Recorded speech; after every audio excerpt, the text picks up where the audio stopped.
तर काही वेळांमध्येच या सगळ्या अनुषंगाने एक महत्त्वाची पत्रकार परिषद पुण्यामध्ये होते। गृहमंत्री देवेंद्र फडणवीस ती पत्रकार परिषद घेतील। या पत्रकार परिषदेवर आपलं लक्ष असेलच तुर्तास अन्य घडामोडी। बातमी येते गजानन कीर्तिकर यांच्या संदर्भातली।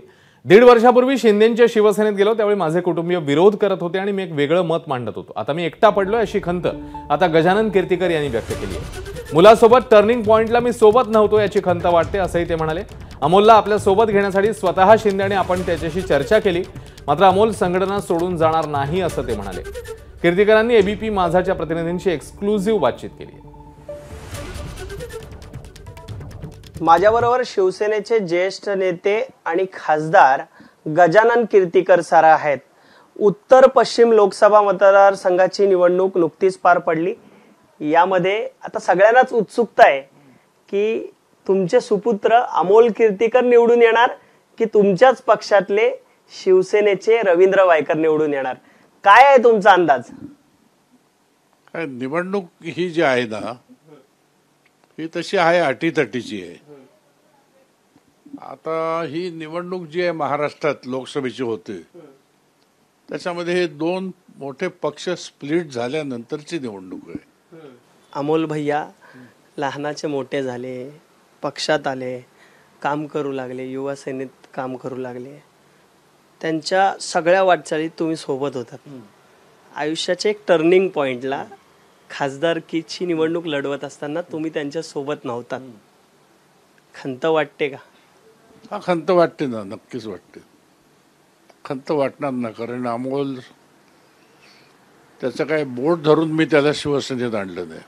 पक्षामध्ये किंवा राजकारणामध्ये जे पुढे जायला पाहिजे होतं ती संधी मिळाली नाही शिवसेनेत, आणि आता सुदैवाने त्याला मिळाली आणि त्याच्यासोबत मी नाही। त्याच्या आयुष्यात तो टर्निंग पॉइंट आहे, ना नगरसेवक ना आमदार, डायरेक्ट खासदार। डायरेक्ट खासदार होणार, मोठं वक्तव्य करताय। डायरेक्ट खासदार निवडून आला तर होणार नक्की ना, म्हणजे खासदारकीची निवडणूक लढतो म्हणून डायरेक्ट खासदार। तुम्हाला काय वाटतं या उत्तर पश्चिम लोकसभा मतदारसंघामध्ये तुम्ही 2 वेळा खासदार आहात, तुम्ही ज्या पक्षातून आहात त्या पक्षातून रवींद्र वायकर यांना उमेदवारी मिळालेली आहे, ते लढतायत, ते लढले। दुसरीकडे तुमचे सुपुत्र, तुमचा फायदा नक्की त्यांना होईल की अमोलदादाला? आता माझा फायदा खरं म्हणजे रवींद्र वायकरला मिळाला पाहिजे।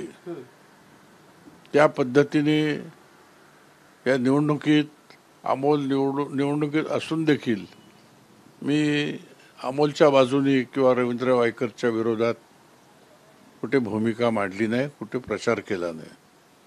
त्यामुळे ही निवडणूक जी आहे उत्तर पश्चिमची ती तुल्यबळ आहे, तुल्यबळ आहे। आज मितीला कोण जिंकेल आजच्या ह्या याच्यामध्ये काय सांगता येत नाही। आजच्या घडीला कोण जिंकेल हे सांगता येत नाही। त्यामध्ये आपण पाहिलं तर हे सगळं अनुत्तरित आहेत। मात्र काही राजकीय नेते आहेत जसं की प्रकाश आंबेडकर, ते असं म्हणतात की अमोल कीर्तिकर जर निवडून आले उत्तर पश्चिम लोकसभा मतदारसंघातून तर ते देखील शिवसेनेत जातील। कसं पाहता या सगळ्या दाव्यांकडे? अमोल नाही करणार। अमोलला जर शिवसेनेत यायचं असतं ना तर मी ज्यावेळेला प्रवेश केल्यानंतर स्वतः एकनाथ शिंदेनी त्याला सांगितलं, मी सांगितलं, पण तो अजिबात तयार नव्हता। तो बोला मी येणार नाही म्हणजे नाही, म्हणजे बाबा जात असतील तर माझी काय हरकत नाही। त्यांनी स्पष्ट सांगितलं एकदम, स्वतः 1 to 1 भेटून, कळलं की नाही? तशी काही शक्यता नाही अमोलच्या बाबतीत होणं। मला वाटतंय की उद्धव ठाकरे, शरद पवार यांचे पक्ष फुटले, त्यांना सिंपती असेल, त्यांना त्यांच्या बाजूने वारं वाहील असं काही वाटतंय का? तेच ते ठरणार आहे, मला काय अंदाज नाही येत, पण ते साधारणपणे ज्या पद्धतीने महाराष्ट्रामध्ये हे उमेदवार तगडे दिलेले आहेत, शरद पवारनी दिले, उद्धवजींनी दिलेत आणि लढतायत, त्याच्यामुळे परिस्थिती अशी उद्भवेल की महाविकास आघाडीला सुद्धा चांगल्या जागा मिळतील। एबीपी माझा, उघडा डोळे बघा नीट।